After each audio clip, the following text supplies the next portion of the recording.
Hey everybody, I'm Logan with Readyman. I'm here with Tyler, our bushcraft expert, and he's going to answer the question, what is more important, tools or knowledge, right?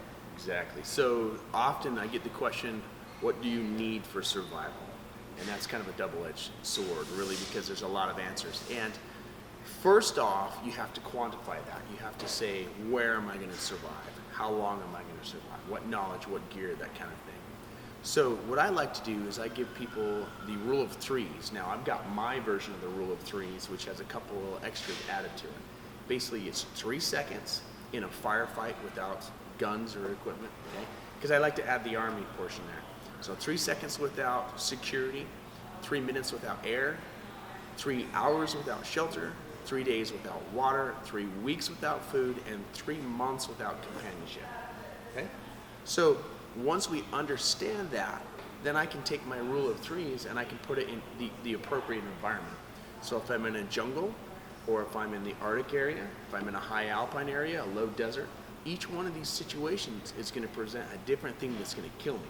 Okay, so can you kind of clarify that as far as when you are about to go out somewhere into the wilderness, you have that checklist and this is your basis of what you're forming, what you're packing, what you're thinking about? Correct. So ultimately survival is don't die, right?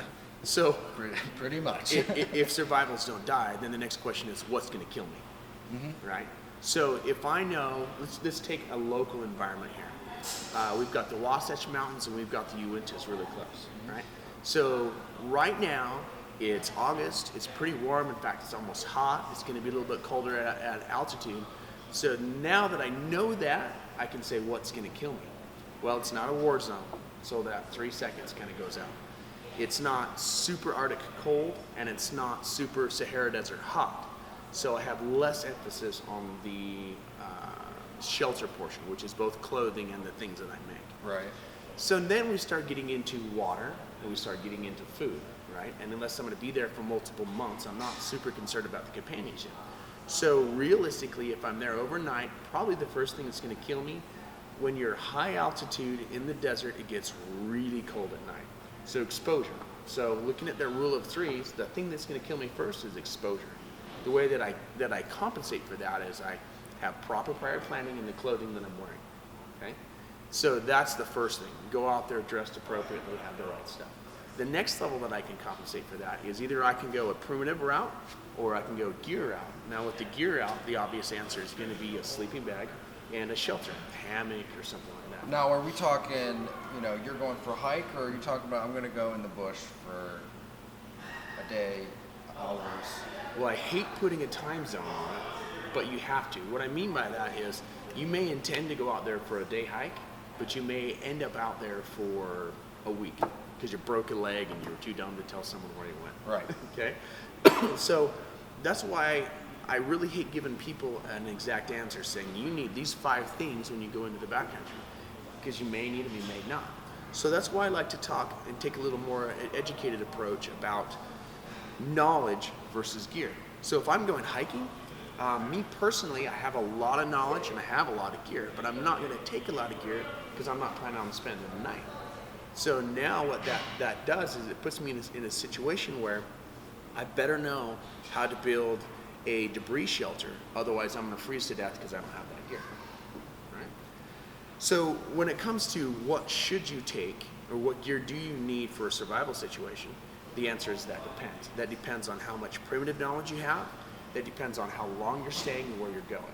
So in order to answer your question and be a little bit linear about answering this question, if I'm doing 1 night or more, the basics are going to be food, water, shelter, fire, water, shelter, food, security, medical, right?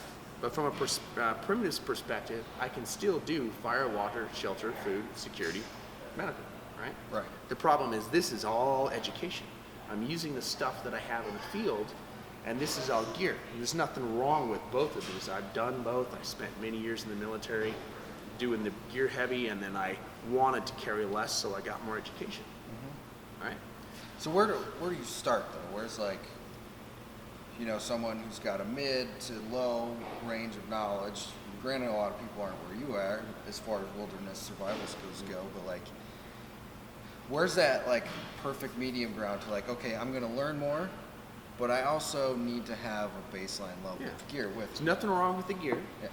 but at the same time, I have it because I want it, not because I need it. Right. So But I where think do we there's start? also part of us where like we want to walk into REI Yeah. and get all the like, which really Yeah. isn't necessary when you can go to an Army Navy fun. surplus. It is fun. It's fun. If you can You walk out afford of REI with spending less than $300, God bless you. Yeah. I cannot do it. Yeah. But that doesn't have to be the case, and I think it kind of like takes away from like it should be cheap, it should be fun, Yeah. and it should be sort of like a fundamental baseline. This is where I'm at, and I can do it anytime. I don't need to go to REI to go on a hike Yes. or Yes. go spend some time in the bush. So there's need and there's want. We can't confuse the two. If you have a lot of education, you don't need a lot of gear, but you want a lot of gear because it makes life easier. So let me give you two answers. There's the I have a lot of money answer, and there's the I don't have a lot of money answer. The problem with a lot of the really expensive gear is it's really lightweight, but it's not very robust. It can't handle sparks. It can't handle being drugged through the bushes. It just can't handle abuse. But military gear can handle crazy amounts of abuse. Rucksacks like this were designed to be thrown out of the back of a plane and dragged across the ground and rolled through the dirt and floated on in a river. So they're gonna, and even with rucksacks, if you get this stuff from the Army Navy surplus store, get an old school Alice pack, those are awesome. You can modify and make them however you want, and they will last your entire life. They are just completely robust. Yeah, which is exactly what I have here. Yeah. This was, this is a large Alice. You can pick up. I don't know how much they would be at the Army Navy, but They were like $60 for the whole thing last time I checked. with a frame and, Yeah. and the kidney pads and Yeah. all that. And then I just had a tactical shop, and they were doing so much business with the Scout snipers, just adding on these pouches on the sides and the tops and the fronts, just because it's like it just gives you But the yeah, ability now it's to have something a little bit more weight. customized, Yeah. or you can spend $300, $400, or $500 and get the higher Right. end built from scratch. But this There's is nothing something wrong that with you doing can do yourself. it. Yeah, exactly. And which is like another interesting thing that comes into play with what we're talking about as far as knowledge goes, is like you can get a sewing machine and you can learn how to do this yourself and get skill and knowledge out of making something like this, as opposed to like, well, I'm just going to go buy that $400 Osprey pack because it looks Exactly. cool. But Well, again, but what that's do you the other really answer get too. out of that? You know, so If sometimes too, if you have money and you don't want to spend that kind of time because you're more interested in just going straight to the backcountry, that's why that's also a good answer. Go buy the high-end quality equipment. Some of the nicest rucks I've ever seen are Tactical Tailor, Gray Ghost rucks, and I've used some of them downrange, and they are bomb.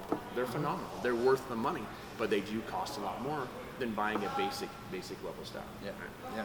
So, having said that, if we're going to go back to addressing the specific needs from a skills perspective, in order to answer your initial question, where do I start? Well, if when I was fresh out of basic training, I spent all my money on some rock climbing gear and a Kelty pack. That's 100% of my boot camp funding went to rock climbing gear and a Kelty pack. I think mine went to beer and strip clubs. Well, different branches. To each their own. Exactly.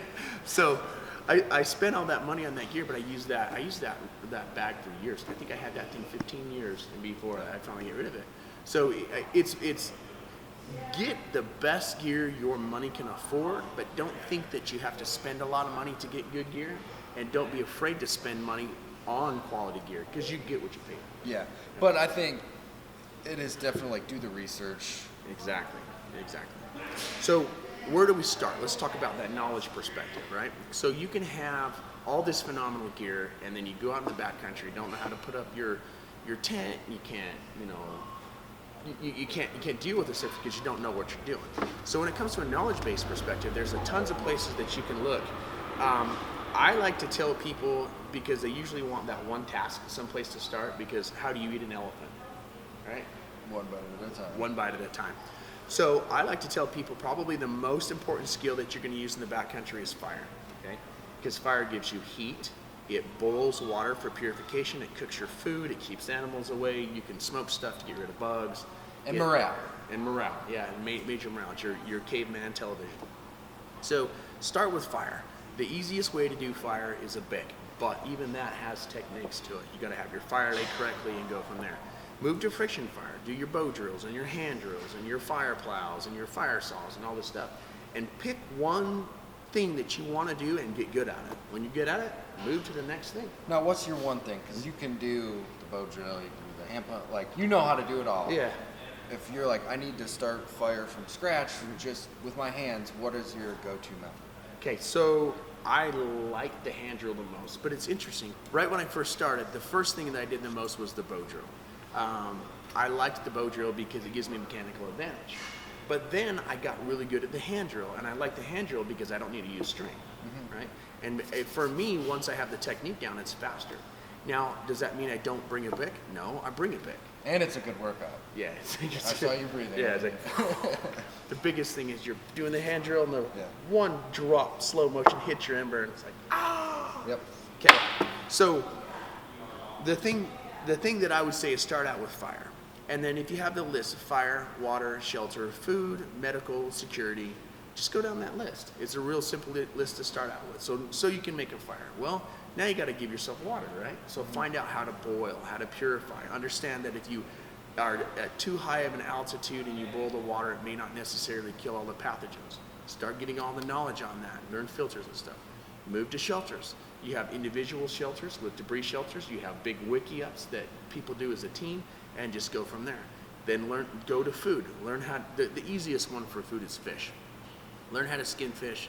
Learn how to grab fish without cutting your hands, especially in the ocean. There's a lot of poisonous fish. Learn how to process fish. So fire, water, shelter, food. That's the majority of what will kill you. Then the last is going to be the more advanced skills, which I'm going to call security and medical. The reason I say that is because you need permits, you need education with guns. It ends up being more time consuming. And medical is a very complicated thing, especially when you're doing primitive medical, which is identifying the correct plant that won't kill you, the one that will actually help you, make it into a tincture or whatever it is that you're going to do in order to help yourself. Cool. Well, I think that's a great foundational level of knowledge, and that's where we go from here. So All right, guys. keep watching.